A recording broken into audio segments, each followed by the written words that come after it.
famille très riche parce que tout à l'heure, vous avez vu un autre palais qui avait appartenu à cette famille en face de l'hôtel.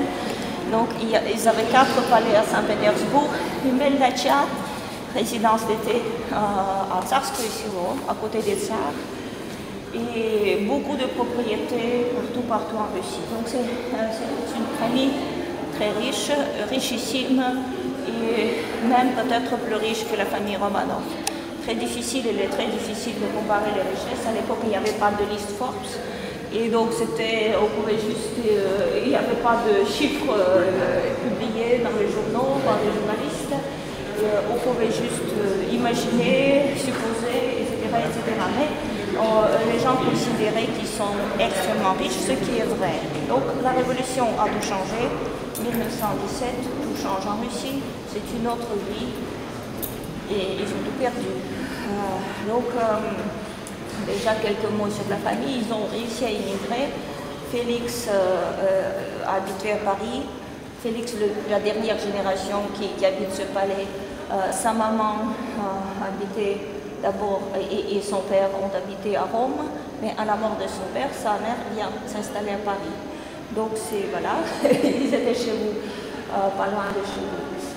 Ils ont continué, on ne peut pas dire que c'était la misère, mais pour eux c'était la misère. Par rapport à toutes ces richesses, ce qui nous paraît bien, c'était la misère. Félix essayait de monter un atelier de mode, et il en a eu, mais ça ne marchait pas très bien, etc. Donc ils se débrouillaient. Mais on peut dire qu'ils ont tout perdu. Donc 1820, ce qui est à la mode, c'est le style empire français, oui. Mais c'est un palais qui existait déjà. Ils achètent un palais existant, musée officiel. Les œuvres d'art qui remplissaient beaucoup ce palais sont parties à l'Ermitage ou dans d'autres musées, au musée russe, si c'était de l'art russe. Et même sur les murs, on voit pas les tapisseries comme c'était à l'époque, mais on voit l'imitation des tapisseries. Donc c'est peint sur toile et ça doit imiter les tapisseries d'avant. Le salon des tapisseries aménagé à la place du jardin d'hiver. De deux côtés de l'escalier, au début, ils avaient le jardin d'hiver. Donc les plantes, beaucoup. Attention, au début du XXe siècle, très moderne, avec l'ascenseur déjà pour monter. Pas au 19e, mais début XXe, ces vases, ces chandeliers en sèvres. Le style recevait les invités. Des fleurs de lys françaises, de la royauté française. Oui. Donc, la chambre, ça fait partie des appartements d'apparat, ça se visite, donc les invités y arrivent. Mais au 19e, on change de nouveau, on coupe, on fait les portes. Les invités n'arrivent pas dans les chambres. Donc c'est la zone privée. Donc les invités arrivaient dans le salon qu'on vient de visiter. Bon, une des personnes ou les membres de famille étaient parce que derrière cette porte dérobée, on a un escalier qui descend et qui monte aussi, mais qui descend surtout dans le cabinet de monsieur. Et étant très riche, un cercle, ça faisait une enfilade, donc par la chambre passaient les invités. Au 19e, non, c'était fermé et madame ou monsieur même pouvait apparaître de là-bas, voir les invités. Et nous sommes dans la salle qui s'appelle la Rotonde, comme ils s'inspiraient de l'Italie, ils se sont inspirés de l'Italie. Voilà, c'est la famille qui connaissait bien l'Italie, toute l'Europe, mais l'Italie aussi. Et dans les palais italiens, dans les palazzo italiens, la Rotonde, c'est une salle c'est la salle qui est au milieu de l'enfilade. Ici, la Rotonde est au bout du palais. Vous voyez, les salles d'apparat, c'est le premier étage et ça donne sur le canal, je l'ai vu sur le canal. Voilà, c'est au bout de l'enfilade, mais c'est un peu en trompe-l'œil. Il fallait faire comprendre qu'ils ont encore la moitié de l'enfilade cachée derrière ces portes fermées. C'est de fausses portes, c'est de portes là. Il y a un mur derrière, il y a juste 50 cm et c'est un mur. Voilà, mais c'est trompe-l'œil. Et même la coupole, c'est trompe-l'œil. Parce qu'il y a un étage encore au-dessus. Vous avez vu l'escalier monter là-bas, petit escalier d'ascenseur, je vous ai dit, ça monte plus haut. Donc il y a encore un étage soviétique, parce que c'est quand même un monument d'État. Et il faut du 19e siècle, ça c'est important. Donc ce palais est vraiment unique sur les murs, pas sur les meubles. Sur les meubles, vous voyez que c'est refait. Une fausse porte, juste pour la symétrie.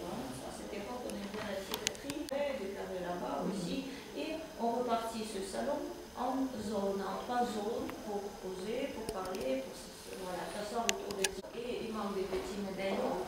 Et vous voyez ce nombre de dorures. Et l'autre nom encore, c'est le salon impérial. À la place de ce portrait de quelqu'un de la famille, on avait le portrait, à l'époque, on avait le portrait de l'empereur qui régnait. D'où vient vous voyez, toujours par la couleur des murs. Ici, on ne voit pas d'étoffe et on pense que l'inspiration venait de l'ancien palais qu'ils ont acheté, les palais existants déjà qui existaient. Donc, au XVIIIe siècle, on utilisait plus la peinture, au mur, un peu moins les étoffes. Et non pas trop modernisé ici. Voilà, donc Diane est là à ce lustre. Boulot de Carelli. Et des ici à côté. Cheminée, Malaki. Voilà, ça déballe avec un très beau lustre, peut-être le plus beau lustre du palais. Déjà à l'escalier, c'est très joli. Oui. Ici, c'est encore plus riche et ça brille beaucoup. C'est lustre fait en cristal de roche et c'est faceté d'une manière spéciale. C'est faceté comme des diamants avec 56 facettes et donc ça crée un effet spécial. On allumait tout ça et ça donnait beaucoup de lumière, surtout à l'époque. La musique jouait et pour le repas, pour la grande salle et pour cette salle de bal. Donc l'orchestre était assis sur un balcon, et voilà, par la porte et par ces petits trous. La salle Antonio Vighi, par l'artiste qui avait fait le plafond de la salle, la peinture du plafond. Il n'avait pas travaillé pour les Yusupov, il avait travaillé pour Paul Ier. Le château Michel, le château rouge que vous avez vu hier, le château de Soie. Et après la mort de Paul, il s'est arrivé le nom à la salle Ils avaient quelques statues de Canova identiques, mais c'est une des répliques faites par du XXe. Leur collection d'art était extrêmement. Déjà dans leur musée, c'est toute cette galerie qu'on va longer qui commence à la grande salle de réception qui est par là, qui est fermée pour les travaux. Voilà, la première salle, la salle Nicolas. Nicolas, comme on verra tout à l'heure, à l'Ermitage de Catherine II. Voilà, je vais vous faire remarquer. Voilà. Comme chez Catherine II, petit Ermitage, grand Ermitage et le théâtre. Ça aboutit par un théâtre pareil. Ici, résidence pas loin de Moscou. Voilà. Et les autres. La sculpture, ça reste un peu plus que la sculpture d'origine.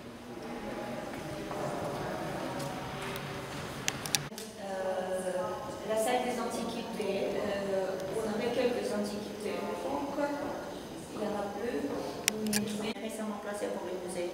Mais la sculpture, c'est de la collection des Yusupov.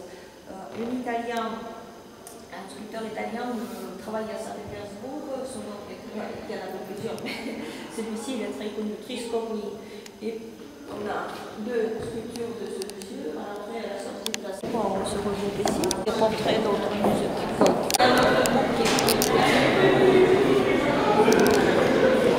On peut y aller?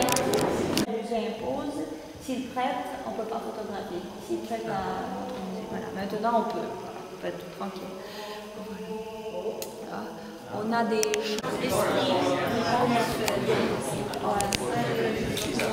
alors là, vous êtes sur les sièges de l'époque, hein, c'est sûr pas un parce que là, les sièges modernes sont rajoutés dernièrement. Les théâtres avec des balcons, comme au Mariinsky, mais à plus petit. Et donc au début, c'est encore plus petit. Hein, voilà, c'est à ce niveau-là, donc c'est un balcon à 99. Vous voyez la date sur le plafond. Hein, regardez dessus. La deuxième reconstruction et la première reconstruction au-dessus de nous, 1860.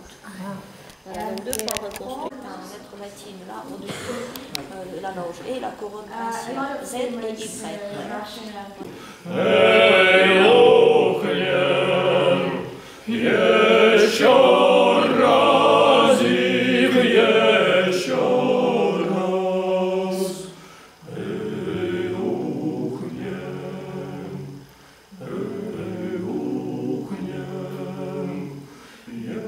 Еще разик, еще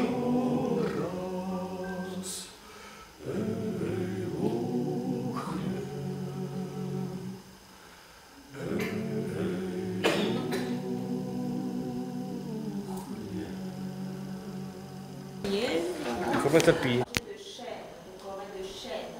Vous voyez partout, sur les murs, sur le plafond, partout. Le lustre est fait aussi en chaîne. Au-dessus des pilastres, vous voyez de sa maman, de Zinaïda et Félix, l'autre Félix, Sumara Rovelstem et Yusupov, des détails de blason de deux familles. Voilà. Donc la table est grande, on peut la déplier. Alors c'est de la fenêtre au mur à l'entrée. Voilà. Ce buffet il vient de notre local. C'est par cette raison qu'on a déplacé l'ancien buffet. Ça remplace, hein, c'est tout récent. Après, on va descendre dans les caves, on va voir cette partie l'exposition consacrée à l'assassinat de Raspoutine. Leur entrée privée, c'est à côté, c'était ici.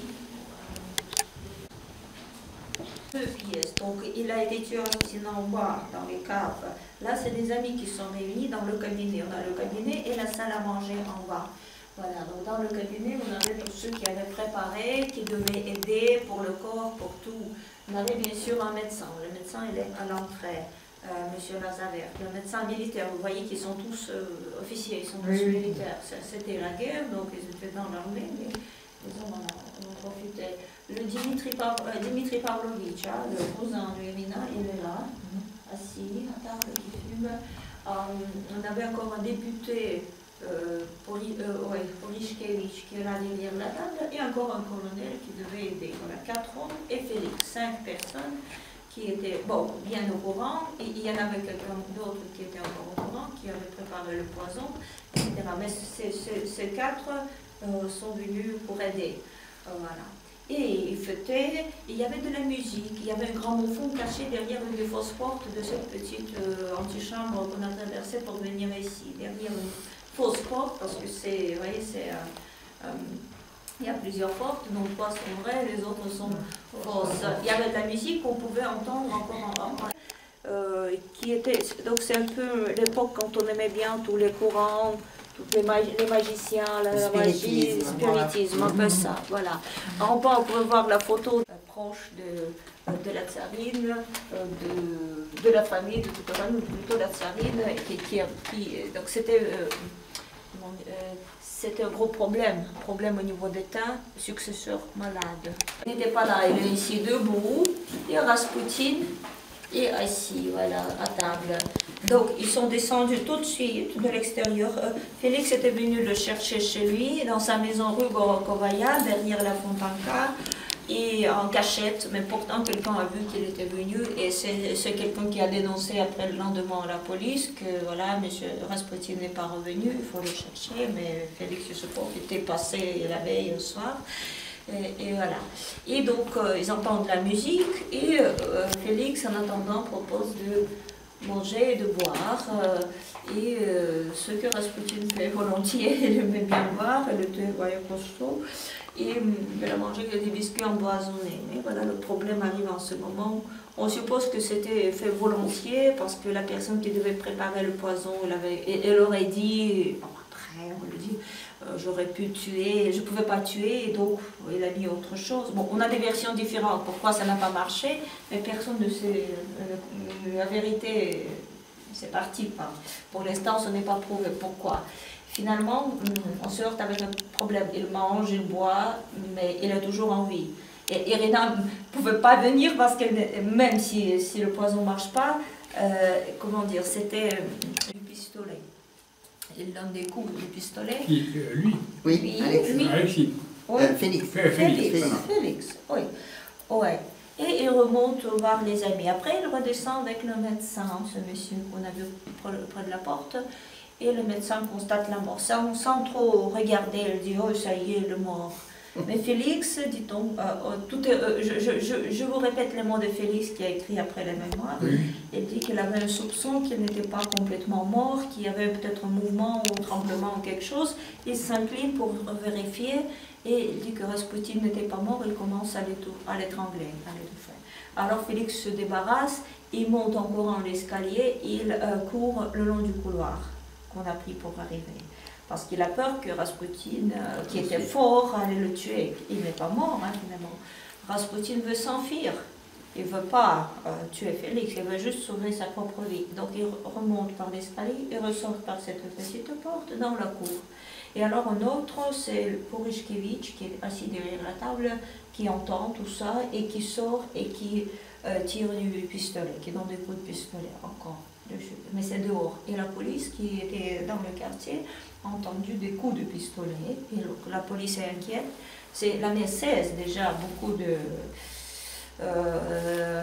d'insureté, beaucoup de révolutionnaires. La police vient questionner les gens de la rue qui ont entendu des bruits. Et finalement, une petite heure après, ils arrivent dans ce palais. Ils parlent avec Félix qui ouvre la porte et dit: non, je n'ai rien entendu, je recevais des gens, je recevais des amis, on a eu de la musique, on a bu, ils viennent de partir, et donc je suis tout seul maintenant, mais on n'a rien entendu, donc je n'y suis pour rien. Et les amis retournent après et déposent donc le corps et l'emmènent très très loin d'ici et le jettent dans un des bras du fleuve. Et on va voir sur le plan où ils l'ont jeté. Le lendemain, on s'est retrouvé parce qu'ils ont perdu une botte, parce qu'il y avait quelqu'un, la police cherchait, donc quelqu'un dans l'appartement de Félix qui a vu passer, de l'appartement de Raspoutine qui a vu passer Félix la veille, et voilà, ils étaient partis ensemble, et on commence la recherche, et finalement, on a découvert assez vite, le lendemain, le corps. Voilà, et c'est très vite passé, ils ont trouvé Félix, ils ont tout trouvé finalement. Et les complotants sont envoyés à la guerre, ils sont tous militaires, à part Félix. Lui, il est envoyé, il n'était pas dans l'armée, il est envoyé dans son village, dans sa propriété, en exil. Voilà, mais pas par la tsarine. Quand tout s'est passé, le tsar n'était pas à Saint-Pétersbourg et l'intérieur, et la tsarine a demandé ces nobles qui restent chez eux, donc ils n'étaient pas officiellement arrêtés encore, parce que parmi eux il y avait le prince de la famille impériale, donc elle ne pouvait pas l'arrêter, donc il fallait attendre le tsar qui est supérieur, qui les arrête officiellement. Voilà. Ils sont envoyés au front. Soupov a écrit un livre, ils sont promis pas un seul mot à personne, mais chacun a écrit journal, mémoire, livre. Voilà, il a écrit ce livre à Paris. Une des filles de la construction, c'est quand ils s'installent ici, quand ils viennent d'acheter. Ils font des salles. Donc les salles qui restent, c'est les salles de l'étage supérieur, du premier étage, qui datent des années 1920, qu'on n'a pas reconstruit après. Mais les autres locaux, on les a reconstruits. Et ici, on reconstruit au milieu du 19e, donc les années 1840, 50, 60. On fait, donc, en ce moment, on fait les appartements de monsieur, du propriétaire. Je vous ai mentionné tout à l'heure que le premier qui achète le palais, il s'appelle Boris. Son père, Nicolas, le premier collectionneur d'œuvres d'art. On a vu son buste dans la salle Nicolas, dans la salle du musée. Mais il n'a pas ce palais, c'est son fils qui achète. Et le fils de Boris s'appelle de nouveau Nicolas. La noblesse russe répétait souvent, prenez le nom, le fils, prenez le nom, l'enfant qui était né, prenez le nom du grand-père. Et puisqu'on utilise les patronymes, donc on avait Boris Nikolaevitch, Nicolas Borisovitch, etc. Ça se répétait souvent en famille. Donc c'est Nicolas le jeune qui s'installe ici, le premier. Voilà. Après c'est sa fille, Zinaïde. Et après, c'est son petit-fils Félix. Zinaïde et son époux, bien sûr, sont Maroco-Palestine, mais c'est fait pour Nicolas. Voilà. Il y a du bois dans le décor, très beau meuble.